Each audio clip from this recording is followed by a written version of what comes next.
Честит юбилей, войно.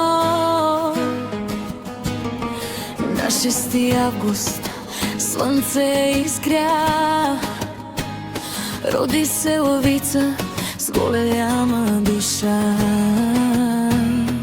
50 години, път не е лек, но ти остана истински човек.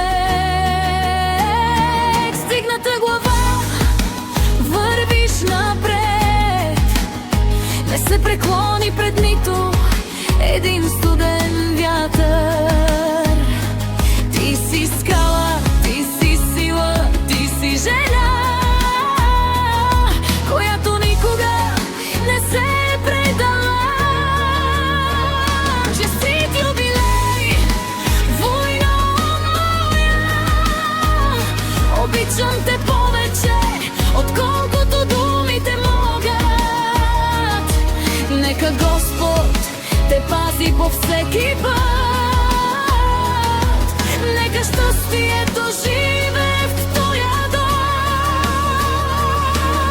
Лия, Милия и Галя, те са твоята сила и твоята гордост, а в сърцето ти две момчета горят. Емир и Мерхан, твоят свят.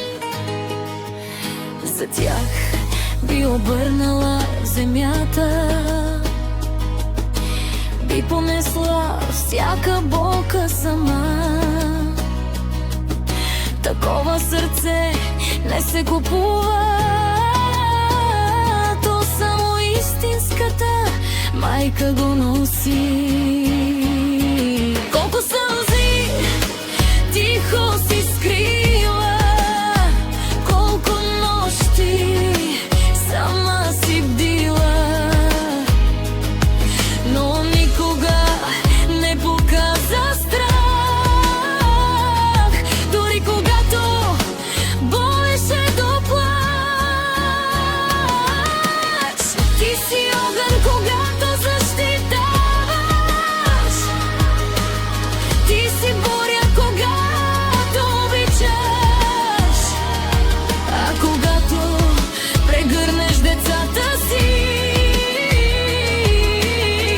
целият свят притихва.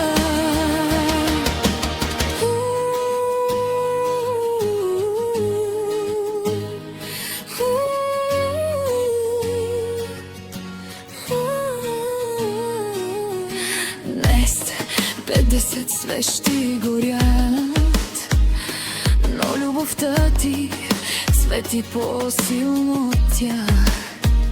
Честит юбилей, войно мила, бъди здрава, щастлива и обичана.